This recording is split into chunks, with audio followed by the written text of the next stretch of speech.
Hello, everyone, and welcome back. I am Christine Dixon of The Ordinary Sacred.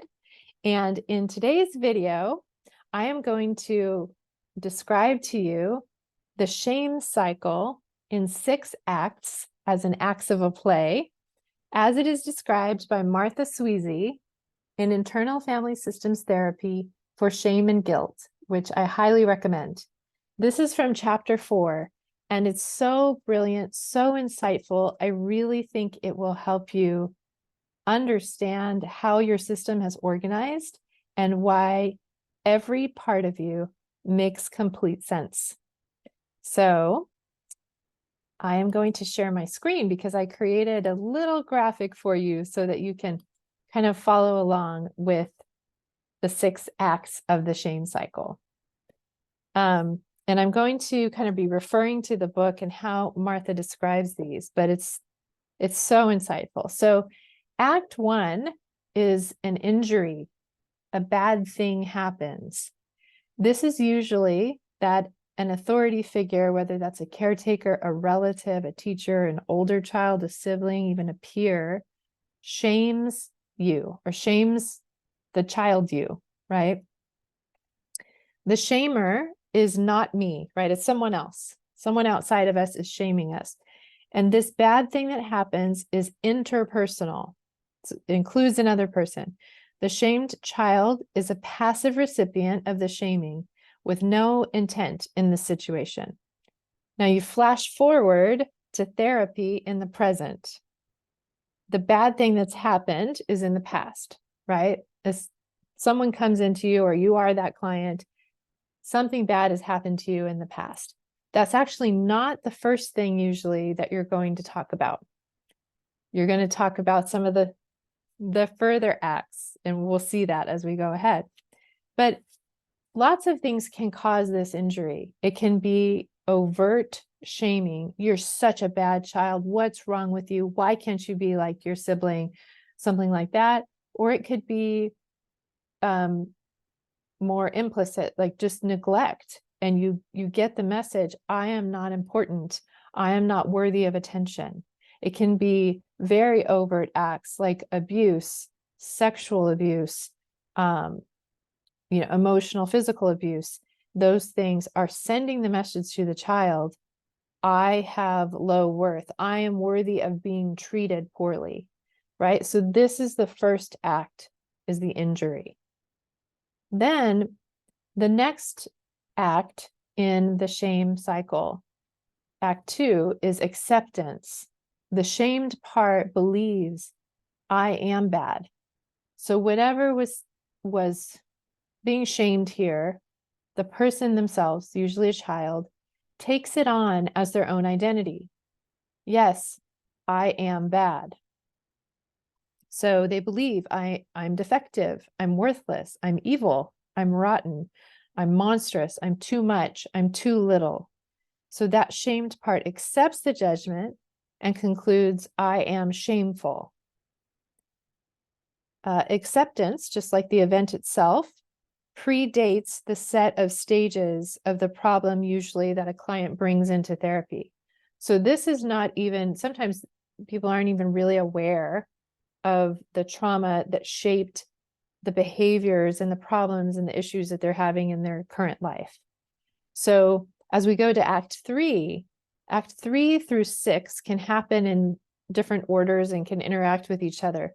But Act 3 through 6 is actually what someone will initially usually bring to therapy, because this is evidence of all the protective ways that other parts rally to protect this wound that happened here, this combination of the shaming, the injury, the bad thing that happened, and the acceptance into the system about what it means about me and my worth. So in Act 3, critics go large, and these are inner critics, and they say, that's true, you are bad. And they're essentially saying it to another part of you. But if you've ever experienced that inner self-loathing of, if the part says, I am bad, that's the part from Act 2, the exile, right? But if you hear inside your inner dialogue, yeah, you are so bad. Look at you. You're so pathetic. You're so weak. You're so sensitive. That kind of thing that kind of mimics your external critics, that would be an internal critic. So that's Act 3. And these are proactive manager parts that hold the shamed part of the child responsible for being shamed.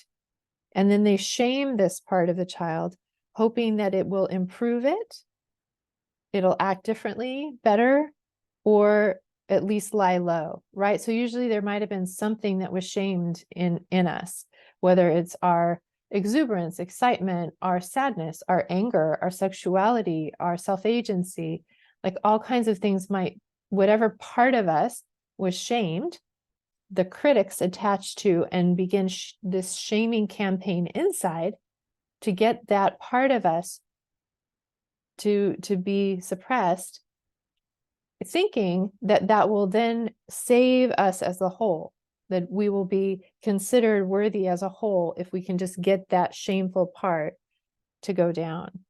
So Martha says, I call this instrumental shaming because even though it will eventually lead to antisocial avoidance and reactive rage, as we'll see in some of the other acts, this inner shamer does have a positive pro-social intent.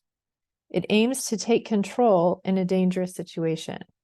It inhibits the shamed part, who it views as a liability, in order to stay safe. So it's really inner critics are actually very protective of our system. And with the advent of inner shaming, I now become the shamer as well as the recipient of shaming. What a lot of people don't understand is that when we have a shame spiral, there's actually at least two parts. There's the shamer and the shamed.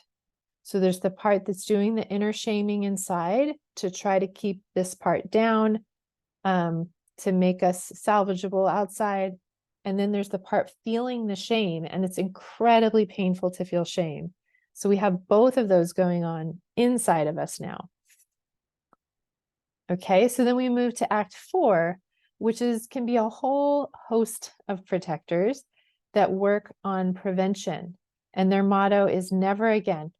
I am never going to let the system be susceptible to this painful shaming again. So these are what Martha calls anticipatory scout managers. They take on the job of warning the individual. They aim to prevent more shaming inside or out. They're usually very afraid of the critics. They don't want to elicit problems from the critics.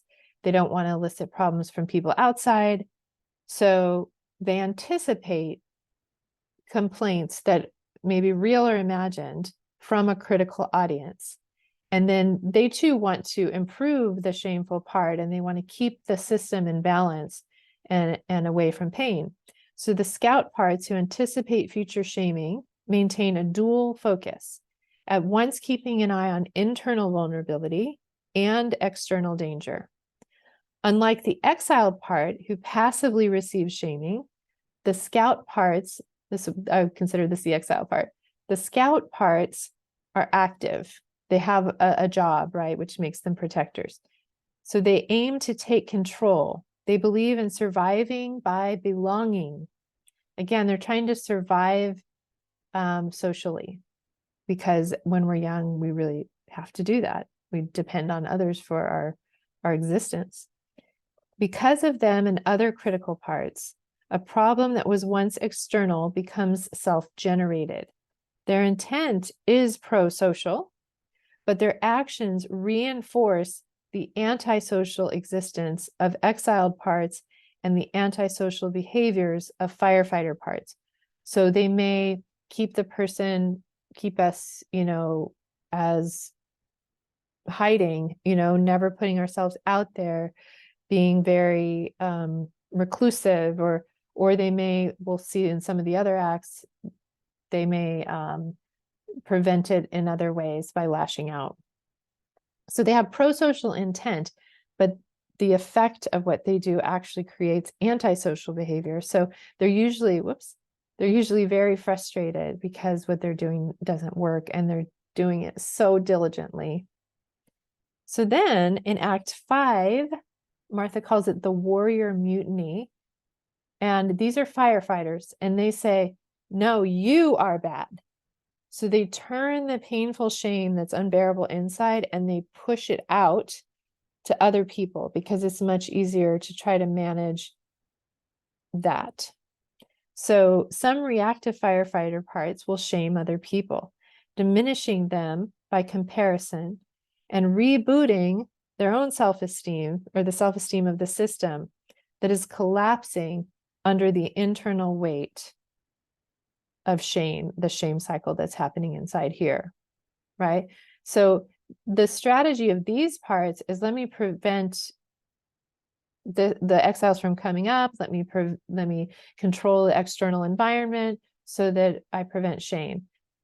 The strategy of the warrior parts is let me deflect the shame outward.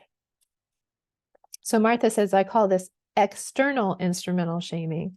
The reactive part who shames others is externally focused, is active, rebellious, and disinhibited.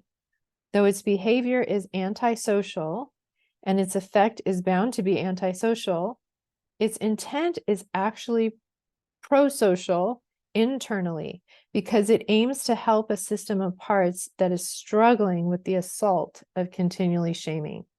And it's really, often these can be teenage parts, and it's all they know how to do to survive, to help them combat the incredible shame that's happening inside. Then we go to Act 6, the rescue team. These are another group of firefighters, and their motto is feel better. They just desperately want the inner system to feel better.